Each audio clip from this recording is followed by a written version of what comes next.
ఎలాంటి లక్షణాలు ఉన్నవారికి బ్రహ్మముహూర్తంలో మెలకువ వస్తుంది?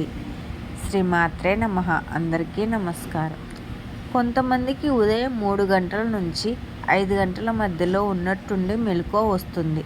ఇలా మెలకువ రావడం సాధారణమైన విషయమైతే కాదని శాస్త్రాలు చెప్తున్నాయి. ఇది భగవంతుడు ఇస్తున్న సందేశం. ఇది కేవలం ఒక అలవాటు అని సాధారణంగా తీసుకోవద్దు. ఇలా మీకు మెలకువ రావడం వెనుక చాలా రహస్యం ఉందని అనుకోవచ్చు. ఇలా మెలకువ రావడం వల్ల శాస్త్రీయంగా కూడా మీకు ఎన్నో లాభాలు ఉన్నాయి. అసలు 3 గంటల నుంచి 5 గంటల మధ్య మెలకువ ఎందుకు వస్తుందో వివరంగా తెలుసుకుందాం. అంతకంటే ముందు ఈ వీడియోకు లైక్ చేయకపోతే లైక్ చేసి నా ఛానల్ని సబ్స్క్రైబ్ చేసుకోండి ఫ్రెండ్స్. మీ జీవితంలో జరిగే మార్పులను మీరు పట్టించుకోకపోవచ్చు. మీ ఆత్మసాక్షిని అడిగితే దానికి ఖచ్చితమైన సమాధానాలను చెప్తుంది. చాలామందికి ఉదయాన్నే లేవడం చాలా కష్టంగా ఉంటుంది. బ్రహ్మముహూర్తంలో వారు నిద్ర లేవలేరు. వారికి అలారం పెట్టుకున్నా లేవలేరు. ఇలాంటి సంకేతాలు కేవలం కొద్ది మందికి మాత్రమే లభిస్తుంది. ఇది దేవుడి నుంచి వచ్చిన సంకేతాలుగా అర్థం చేసుకోవాలి. 3 గంటల నుంచి 5 గంటల మధ్య కాలాన్ని ఉదయం బ్రహ్మముహూర్తం అని అంటారు. ఇది చాలా మహత్యమైన కాలము. దీనికి అమృత కాలం అని పేరు కూడా ఉంది. పురాణాల కాలంలో అగస్త్య మహర్షి ఇదే సమయంలో నిద్ర లేచేవారు. మనిషి తన దినచర్యను ప్రారంభించడానికి బ్రహ్మముహూర్తం చాలా మంచిదని శాస్త్రం చెప్తుంది. శ్రీకృష్ణుడు కూడా ఇదే విషయాన్ని చెప్పాడు. బ్రహ్మముహూర్తంలో లేచిన వారికి క్రమశిక్షణ ఉంటుంది. వీరికి ఎలాంటి రోగాలు రావు. వీరు చాలా నిజాయితీగా ఉంటారు. మనసు ఎప్పుడూ ప్రశాంతంగా ఉంటుంది. ఏ పని చేసినా చాలా శ్రద్ధతో చేస్తారు. బ్రహ్మముహూర్తంలో లేచే వారికి రాగద్వేషాలు ఉండవు. కపటాలు కూడా వీరికి నచ్చవు. ఎవరి మనసును కూడా బాధ పెట్టరు. ఎవరితో కఠినంగా కూడా మాట్లాడరు.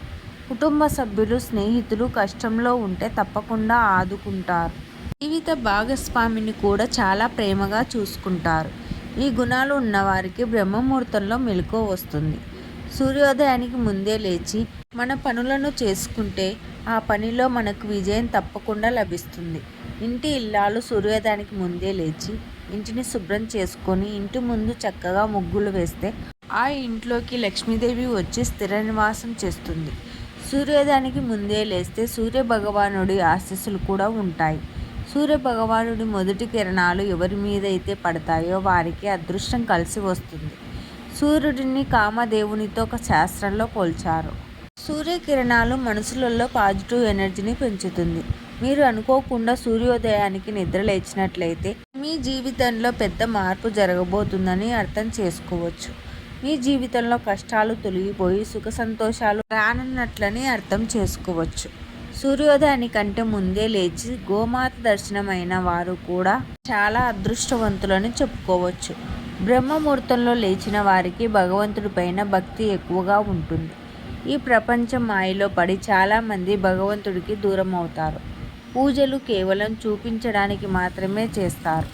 మీకు బ్రహ్మముహూర్తంలో మెలకువ వస్తుందంటే మీరు అప్పుడే లేచి మీ కులదైవాన్ని పూజించినట్లయితే మీకు అంతా మంచే జరుగుతుంది. ఈ వీడియో కనుక మీకు నచ్చినట్లయితే ప్లీజ్ లైక్ చేసి మీ ఫ్రెండ్స్కి షేర్ చేయండి. అలాగే మా కొత్త వీడియోస్ మీకు వెంటనే చేరాలంటే మా ఛానల్ని సబ్స్క్రైబ్ చేసుకొని పక్కనే ఉన్నటువంటి బెల్ ఐకాన్ని ప్రెస్ చేయండి. Thank you for watching.